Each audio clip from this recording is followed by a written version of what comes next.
आज मैं लेकर आई हूँ सियादत हसन मंटो की कहानी टोबा टेक सिंह।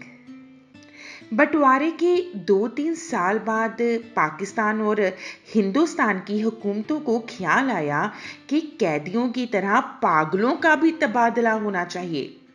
यानी कि जो मुसलमान पागल हिंदुस्तान के पागल खानों में हैं, उन्हें पाकिस्तान पहुंचा दिया जाए और जो हिंदू और सिख पाकिस्तान के पागल खानों में हैं, उन्हें हिंदुस्तान के हवाले कर दिया जाए।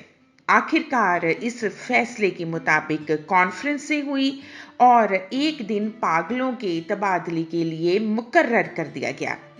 अच्छी तरह छानबीन भी की गई।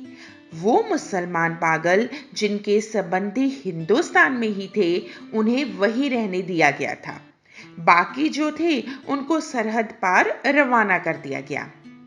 यहाँ पाकिस्तान में चूंकि करीब करीब तमाम हिंदू सिख जा चुके थे, इसीलिए किसी को भी रखने का सवाल ही पैदा नहीं हुआ। जितने भी हिंदू सिख पागल थे, सबके सब पुलिस की हिफाजत में सरहद पर पहुंचा दिए गए। लाहौर के पागल खानों में जब इस तबादले की खबर पहुंची तो वहां पर दिलचस्प बातें होने लगी। एक मुसलमान पागल को दूसरा पूछता है, मौलवी साहब, ये पाकिस्तान क्या होता है? और वह बड़े फिक्र के बाद जवाब देता है, हिंदुस्तान में एक ऐसी जगह है जहां उस्तरे बनते हैं। इसी तरह से एक और सिख पागल ने दूसरे सिख पागल से पूछा, सरदार जी, हमें हिंदुस्तान क्यों भेजा जा रहा है? हमें तो वहां की बोली नहीं आती। तो दूसरा मुस्कुराया, मुझे तो हिंदुस्तान की बोली आती है। हिंदुस्तानी बड़े शैतानी अक्कड़ अक्कड़ फिरते हैं। एक मुसलमान पागल ने नहाते नहाते पाकिस्तान जिंदाबाद का नारा इतनी जोर से बुलंद किया कि फर्श पर गिर गया और बेहोश हो गया। कुछ पागल पागल खाने में ऐसे भी थे जो सचमुच में पागल नहीं थे। उनमें से ज्यादातर कातिल थे, जिनके रिश्तेदारों ने अफसरों को खिला पिलाकर पागल खाने भिजवा दिया था ताकि वह फांसी के फंदे से बच जाएं। वे ये तो जानते थे कि हिंदुस्तान और पाकिस्तान तकसीम हुआ है, यानी कि बंटवारा हुआ है, लेकिन सही सही खबर उन्हें भी नहीं पता थी। अखबारों से कुछ पता नहीं चलता था और पहरेदार सिपाही अनपढ़ थे। उनकी बातचीत से कोई भी नतीजा सामने नहीं आता। उनको सिर्फ इतना मालूम था कि एक आदमी मोहम्मद अली जिन्ना है, जिसको कायदे आजम कहते हैं। उसने मुसलमानों के लिए एक अलग मुल्क बनवाया है जिसका नाम पाकिस्तान है। पर ये पाकिस्तान है कहां? कहां पर है ये कोई भी नहीं जानता था। यही वजह है कि पागल खाने में वो सभी पागल जिनका दिमाग पूरी तरह से ठीक नहीं हुआ था, वो इसी चीज में पकड़े हुए थे, गिरफ्तार में थे कि वो पाकिस्तान में है या हिंदुस्तान में। अगर हिंदुस्तान में है तो पाकिस्तान फिर कहां है? अगर वो पाकिस्तान में है तो ये कैसे हो सकता है कि वो कुछ अरसा पहले यहां रहते हुए भी हिंदुस्तान में थे? एक पागल तो पाकिस्तान और हिंदुस्तान और पाकिस्तान के चक्कर में कुछ ऐसा गिरफ्तार हुआ कि वह और भी ज्यादा पागल हो गया और एक दिन झाड़ू देते देते एक दरख्त पर चढ़ गया और टहनी पर बैठ गया। जब भी उसे सिपाही नीचे उतरने के लिए कहते तो वो कहता, मैं ना पाकिस्तान में हूं ना मैं हिंदुस्तान में रहना चाहता हूं, मैं इस दरख्त पर ही रहूंगा। एक एमएससी पास रेडियो इंजीनियर भी था जो मुसलमान था और दूसरे पागलों से बिल्कुल अलग रहता था। वह सारा दिन बाग में खामोशी से टहलता रहता था और एक दिन क्या हुआ कि उसने अपने कपड़े उतार कर बाग में चलना शुरू कर दिया। बस ऐसे ही पागल खाने का दृश्य था। और फिर एक दिन एक पागल ने ऐलान कर दिया कि वह कायदे आजम मोहम्मद अली जिन्ना है। उसको देखा देखी एक सिख पागल ने कह दिया कि मैं तो मास्टर तारा सिंह हूं। बात यहां तक पहुंची कि खून खराबा होते होते बचा और उन दोनों पागलों को अलग अलग बंद कर दिया गया। लाहौर का एक नौजवान हिंदू वकील था जो मोहब्बत में पागल हो गया था। जब उसने सुना कि अमृतसर हिंदुस्तान में चला गया है तो उसे बहुत दुख हुआ, क्योंकि इसी शहर की एक हिंदू लड़की से उसे मोहब्बत हो गई थी। और जब वकील साहब को उसने ठुकरा दिया तो दीवानगी की हालत में वह पागल हो गई। लेकिन इसी हालत में वह तमाम लीडरों को गालियां देते थे जिन्होंने हिंदुस्तान के टुकड़े कर दिए थे, क्योंकि उसकी महबूबा हिंदुस्तानी बन गई और वह पाकिस्तानी बन गया। जब तबादले की बात शुरू हुई तो वकील को कई पागलों ने समझाया कि वह दिल पर ना लगाए, उसको हिंदुस्तान वापस भेज दिया जाएगा, उस हिंदुस्तान में जहां उसकी महबूबा रहती है। मगर वह लाहौर छोड़ना नहीं चाहता था, क्योंकि उसके ख्याल से अमृतसर में उसकी प्रैक्टिस नहीं चलेगी। और इसी पागल खाने में दो पागल थे, एंग्लो इंडियन। उनको जब मालूम हुआ कि हिंदुस्तान को आजाद करके अंग्रेज चले गए हैं तो उनको बहुत रंज हुआ। वह छुप छुप कर इस बात पे गुफ्तगू करते थे कि अब पागल खाने में उनकी हैसियत क्या होगी, क्या उन्हें यूरोपियन वार्ड मिलेगा या नहीं, क्या उन्हें ब्रेकफास्ट मिलेगा कि नहीं, कहीं उन्हें डबल रोटी की बजाय ये इंडियन चपाती तो नहीं मिल जाएगी।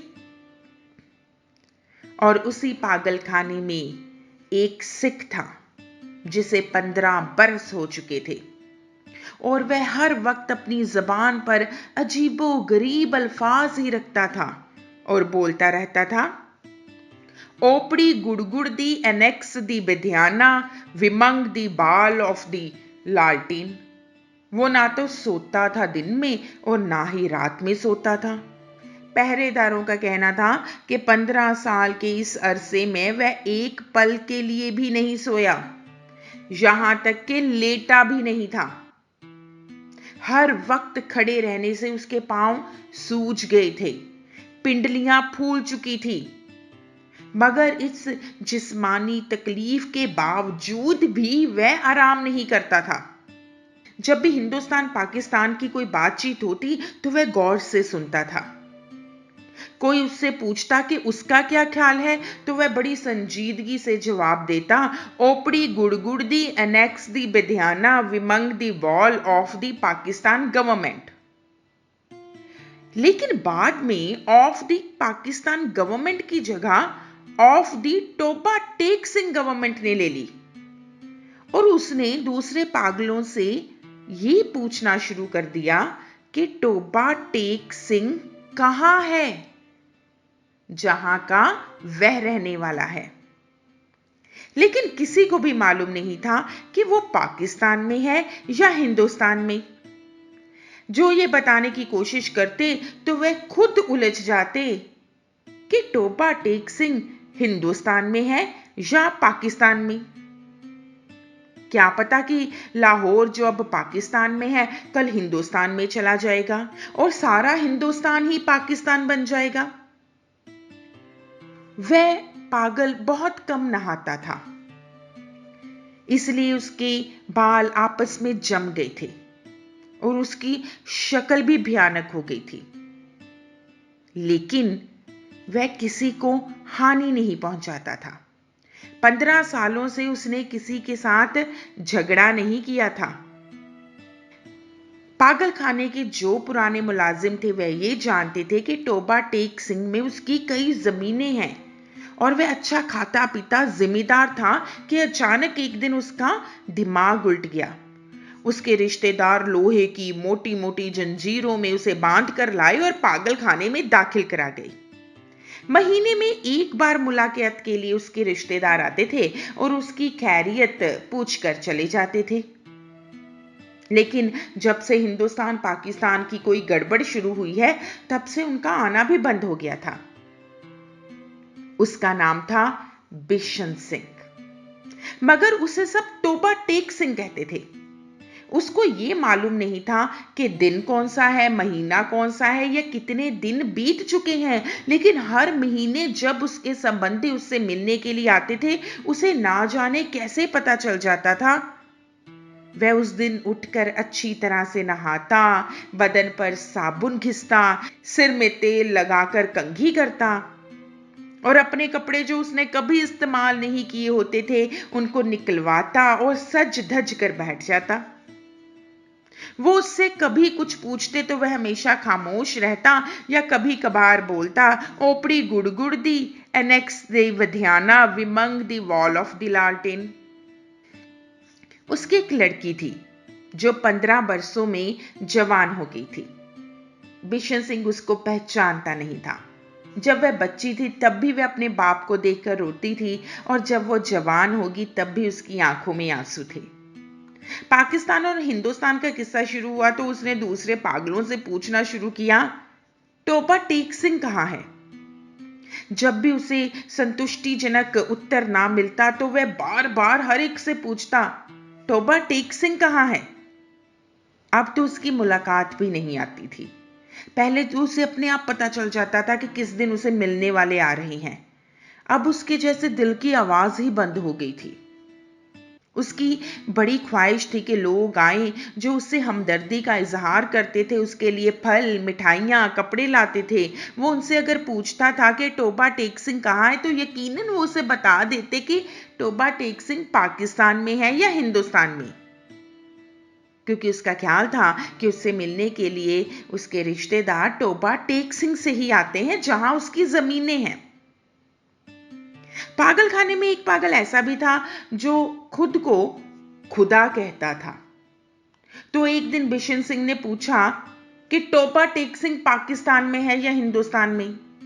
तो आदत के अनुसार उस खुदा ने कहा, वो ना तो पाकिस्तान में है ना ही हिंदुस्तान में, इसलिए कि उसने अभी तक हुक्म नहीं सुनाया है और जब तक खुदा का हुक्म नहीं होगा तो ये फैसला नहीं होगा कि टोबा टेक सिंह पाकिस्तान में है या हिंदुस्तान में।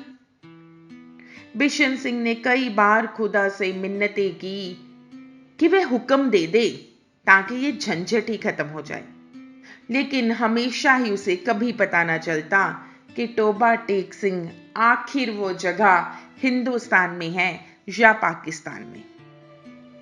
तबादले से कुछ दिन पहले टोबा टेक सिंह का एक मुसलमान दोस्त मुलाकात के लिए आया। पहले वह कभी भी नहीं पागल खाने में आया था। जब बिशन सिंह ने उसे देखा तो एक तरफ हट गया और वापस जाने लगा, मगर सिपाहियों ने उसे रोक दिया और कहा, यह तुमसे मिलने आया है, तुम्हारा दोस्त है ये फजलदीन। बिशन सिंह ने फजलदीन को देखा और बड़बड़ाने लग गया। फजलदीन ने आगे बढ़कर उसके कंधे पर हाथ रखा। मैं बहुत दिनों से सोच रहा था कि तुमसे मिलूं, लेकिन फुर्सत ही नहीं मिली। तुम्हारे सब आदमी खैरियत से चले गए थे। मुझसे जितनी मदद हो सकी मैंने की। और तुम्हारी बेटी रूप कौर? वह कहते कहते रुक गया। बिशन सिंह कुछ याद करने लगा। बेटी रूप कौर? फजलदीन ने रुककर कहा, हाँ वह भी ठीक ठाक है, उनके साथ चली गई थी।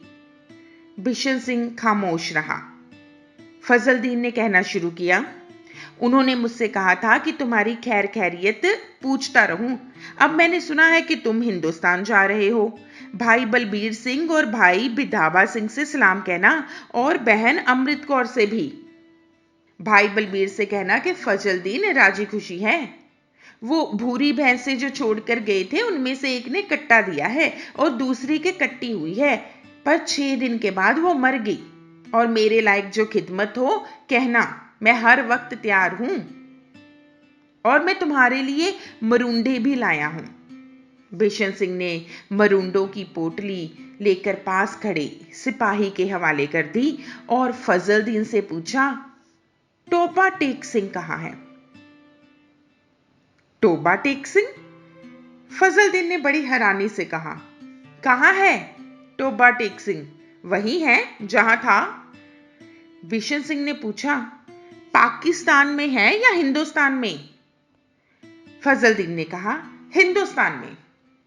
नहीं नहीं, पाकिस्तान में। फजलुद्दीन बौखला गया।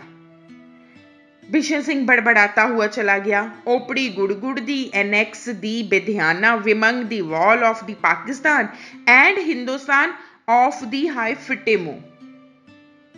तबादले की तैयारियां मुकम्मल हो चुकी थी। इधर से उधर, उधर से इधर आने वाले पागलों की सूचियां पहुंच गई थी और तबादले का दिन मुकर्रर हो गया। सख्त सर्दियां थी। जब लाहौर के पागलखाने से हिंदू सिख पागलों से भरी हुई लारियां पुलिस के दस्ते के साथ रवाना हुई तो अफसर भी साथ में थे। पागलों को लारियों से निकालना, उनको दूसरे अफसरों के हवाले करना बहुत कठिन काम था। कुछ पागल बाहर ही नहीं निकलते थे, जो निकलते थे वो रजामंद नहीं थे, उन्हें संभालना बहुत मुश्किल था, वो इधर उधर भाग रहे थे। जो नंगे थे उनको कपड़े पहनाए जाते थे, वो फाड़ कर अपने तन से जुदा कर देते थे। कोई गालियां बक रहा था, कोई गा रहा था, कोई लड़ झगड़ रहे थे, कोई रो रहे थे, कोई बक रहे थे। इतने में जब बिशन सिंह की बारी आई और उसका नाम रजिस्टर में दर्ज किया जाने लगा तो बिशन सिंह ने पूछा, टोबा टेक सिंह कहां है, पाकिस्तान में या हिंदुस्तान में? अफसर बोला और हंसा, पाकिस्तान में। यह सुनकर बिशन सिंह उछलकर एक तरफ हट गया और दौड़कर अपने साथियों के पास पहुंचा। पाकिस्तानी सिपाहियों ने उसे पकड़ लिया और दूसरी तरफ ले जाने लगे, मगर उसने चलने से इनकार कर दिया और जोर जोर से चिल्लाने लग गया। उसको बहुत समझाया गया कि देखो, अब टोबा टेक सिंह हिंदुस्तान में चला गया है, अगर नहीं गया तो उसे फौरन वहां भेज दिया जाएगा, मगर वो नहीं माना। जब उसको जबरदस्ती दूसरी तरफ ले जाने की कोशिश की गई तो इसी दरमियान वह सूजी हुई टांगों पर खड़ा हो गया, जैसे कोई उसकी ताकत को टस से मस नहीं कर सकता। तो सभी सिपाहियों ने उसे वहीं पर खड़ा रहने दिया और बाकी सारा काम होता रहा और बिशन सिंह वहीं पर खड़ा रहा। सुबह सूरज निकलने से पहले बिशन सिंह के हलक से एक चीख निकली। इधर उधर से कई अफसर दौड़े आए और देखा कि वो आदमी जो 15 बरस तक दिन रात अपनी टांगों पर खड़ा रहा, आज औंधे मुंह लेटा था। उधर खारदार तारों के पीछे हिंदुस्तान था, इधर वैसे ही तारों के पीछे पाकिस्तान। दरमियान में जमीन के इस टुकड़े पर जिसका कोई नाम नहीं था, टोबा टेक सिंह पड़ा था। ये थी कहानी टोबा टेक सिंह। पाकिस्तान हिंदुस्तान के बंटवारे को, उसके दर्द को बयां करती हुई ये कहानी। फैसलों ने जमीन बांट दी, सरहदें बना दी, लेकिन कोई अपने जज्बात कैसे बांट दे? कोई अपनी भावनाओं की, जज्बातों की, प्यार की, मोह की, अपनेपन की सरहदें कैसे बना दे?